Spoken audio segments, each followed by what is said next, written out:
Hi, my name's Themis. I'm an accredited practicing dietitian and spokesperson for the Dietitians Association of Australia. Today, I'm going to share with you some of my top nutrition tips that you can use from the comfort of your own home. I'm going to show you how to make a chicken and chickpea couscous paella. It's going to be on the table in no time at all using key ingredients that most of you have got already in your pantry or your fridge. We've already given our vegetables a quick little rinse under running water. Now we just need to give our hands a wash. Make sure you wash your hands thoroughly for around about 20 to 30 seconds or for the duration of happy birthday. Thoroughly wash your hands underneath your nails, between your fingers, and all the way up to the tops of your wrists. Then, once you've finished washing, use warm water to rinse your hands and use paper towel to dry them.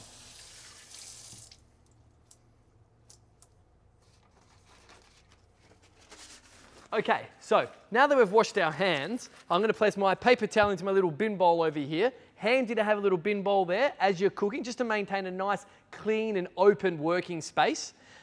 We're going to start by first talking about our equipment that we need. You're going to need a sharp knife for this to obviously slice through our chicken and our other ingredients. A nice, thick, sturdy chopping board, okay? Nothing flimsy, something that's thick and is going to basically not get pushed around too easily. As well as a non-slip mat that we can have underneath our board, or a damp paper towel or a damp chucks cloth, something like that that's going to stop the board from sliding around. You're going to need a pan, a hot pan as well to cook with, and maybe a wooden spoon or something. And that's actually going to be just about all the equipment we need for this recipe. Now, to begin with, the first thing we're going to do is get our pan onto approximately roughly a high heat, medium to high heat. Then we're going to start by chopping up our chicken. What I want you to do when we're slicing chicken, I want you to make sure that only one hand is holding the chicken at all times. By doing this, it means we've got a free hand to do things like maneuver our knife or to perhaps even turn the tap on or off as well. By having one clean hand, it stops the cross-contamination of bacteria from our chicken to any other surface in the kitchen. Now, what we want to do with our chicken is make sure we slice it into roughly kind of small bite-sized pieces. We're aiming to make the chicken approximately the same size as well, because we don't want to have one bit that's cooked and another bit that's raw, or one bit that's overcooked while another bit is cooked perfectly. So the same size pieces of chicken for all of our chicken thighs.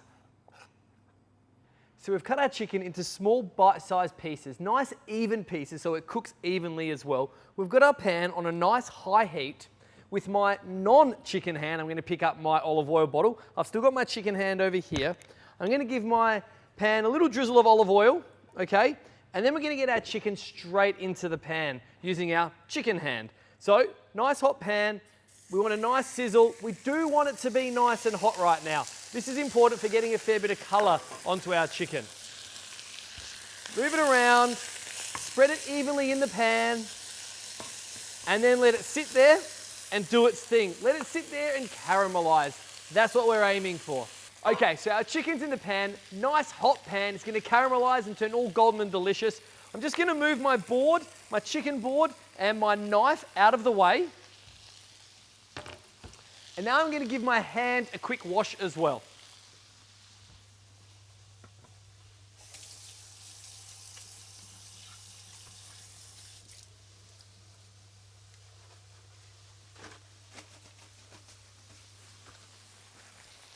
Okay, so our chicken is in the pan. We've got rid of our chicken board and knife. I'm just going to grab a new board.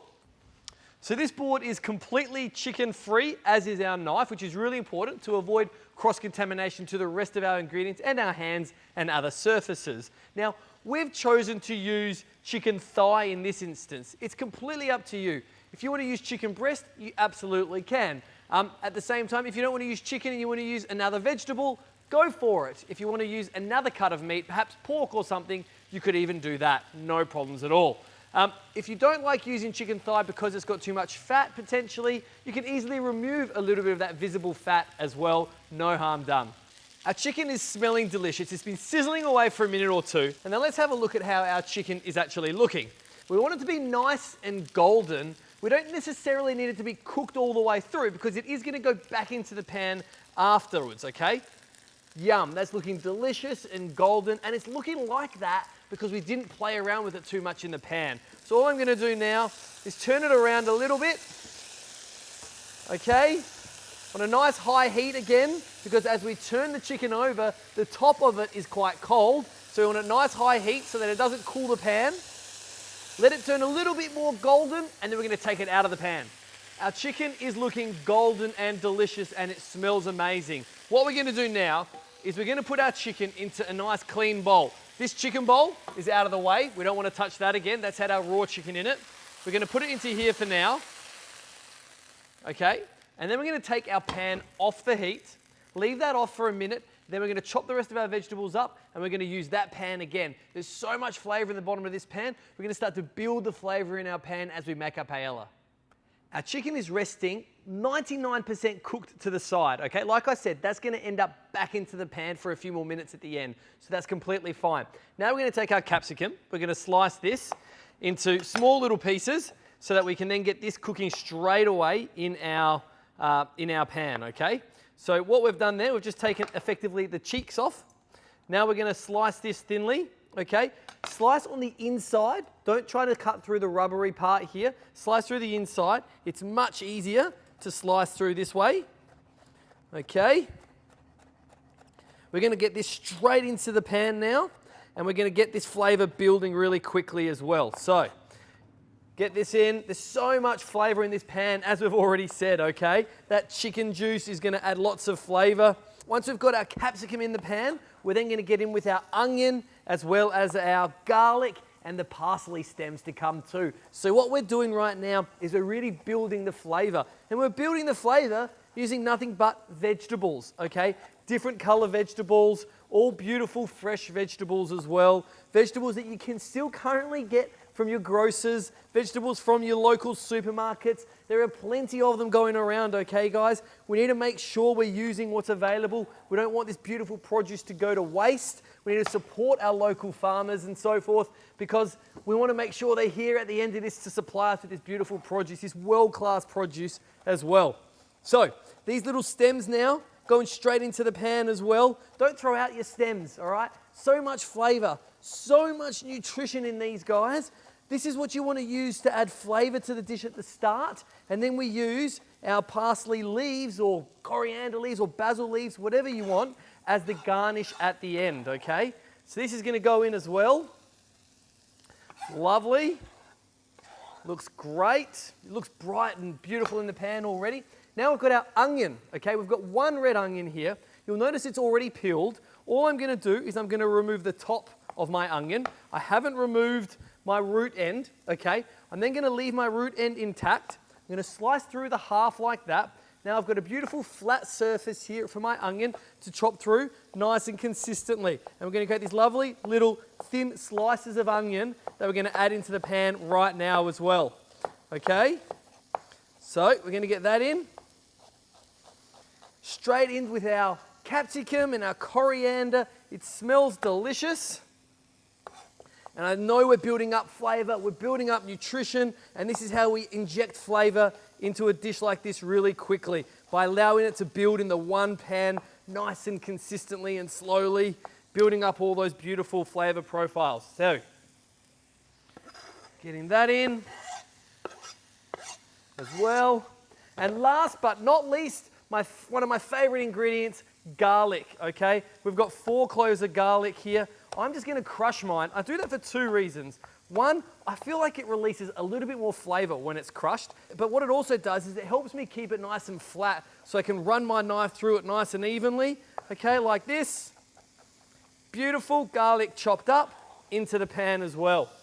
So if you don't have fresh garlic, you can absolutely use minced garlic as well, jarred garlic, no problems at all. A tablespoon of that in there, absolutely fine. I'm going to give this a little stir around. We're going to let this all just kind of soften a little bit and sweat off, and then we're going to add some spices.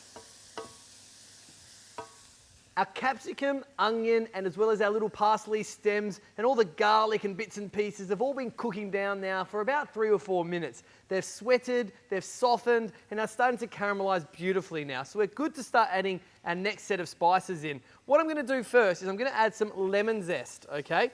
Doing this over the bowl also means that I'm able to catch all those lovely little essential oils too. All right, so that's done. Then we're going to add in some cumin, You could use coriander, you could use any spice you like here, and some smoked paprika, right? This smoked paprika is one of my favorite ingredients, and you can see we've gone pretty hard on it there as well, okay? The smoked paprika adds flavor. It adds that really earthy, rich meatiness to the dish. It's such an important ingredient in any kind of Spanish cooking, okay? I'm also going to add now a little drizzle of extra virgin olive oil in here. Again, a lovely Spanish ingredient with so many positive health properties. Give that a good mix. Let those spices toast off as well, and they're going to add a real beautiful, deep flavor into this dish. The key part with this dish is the use of those spices, okay? The paprika, the cumins, the corianders, all these guys, they add so much flavor without having to rely too much on kind of heavily processed foods or high salt or high fat kind of foods. Using spices is a great way to inject flavor into a dish really quickly. But you don't just want to use just a small amount, get them in there. Lots of spices, lots of herbs, great flavor in the dish really quickly. So our spices and all our vegetables are in the pan, they've toasted off and they smell delicious right now. So now what we're going to do is we're going to get our chicken back into the pan, as well as those juices as well. Lovely, you can hear that sizzle. We want to let these guys all stir around. We want the spices and the capsicum to impart their flavor onto the chicken. Instantly that chicken looks delicious, so that's looking great now. Next, what we're going to add in is we're going to add in some chickpeas, okay? A full tin of chickpeas there. Chickpeas have got so much fiber, a good source of protein, super nutritious. They're going to keep us full for longer, and they're going to be a really gut health promoting ingredient as well. I'm going to add my peas in just a second. What I want to do first is a little bit of lemon juice. Now the lemon juice is going to deglaze a bit of that pan juice as well, okay? Yum. Well, this is just from the lemon that we zested a little bit earlier. All right, that's good. Now I'm going to add my peas in. These are frozen peas.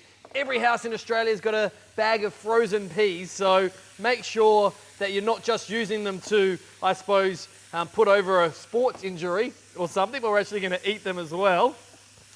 Now we're going to go in with a little bit of our stock, okay, our chicken stock. So this is salt-reduced chicken stock. Get this into a nice hot pan. That's going to deglaze and suck up all the flavor off the bottom of that pan that we've been building up nicely. All right. I'm going to just put a little bit in there and let that reduce just for a minute. Then I'm going to top it up again just a little bit more, and we're going to add into that our couscous.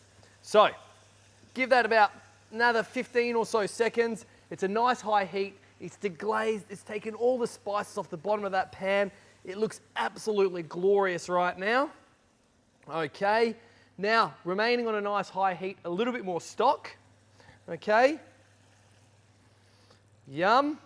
Let that come back up to the boil now. Leave that for about another kind of, once you start to get a gentle simmer, so approximately another kind of 30 to 60 seconds, we'll then add in our couscous.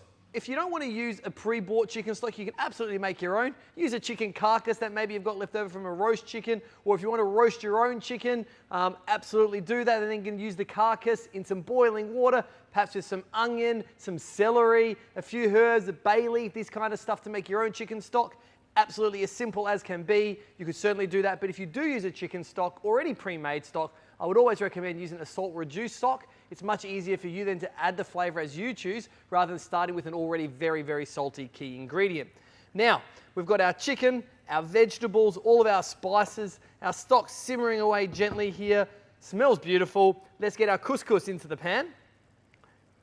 Now, traditionally, obviously in a normal paella, this would involve rice that's cooked down over hours and hours. In this instance, this couscous is going to suck up all the liquid here in no time at all, and we're going to have this beautiful, instant, full of flavor chicken and chickpea paella. It's looking perfect right now. I'm going to turn that off.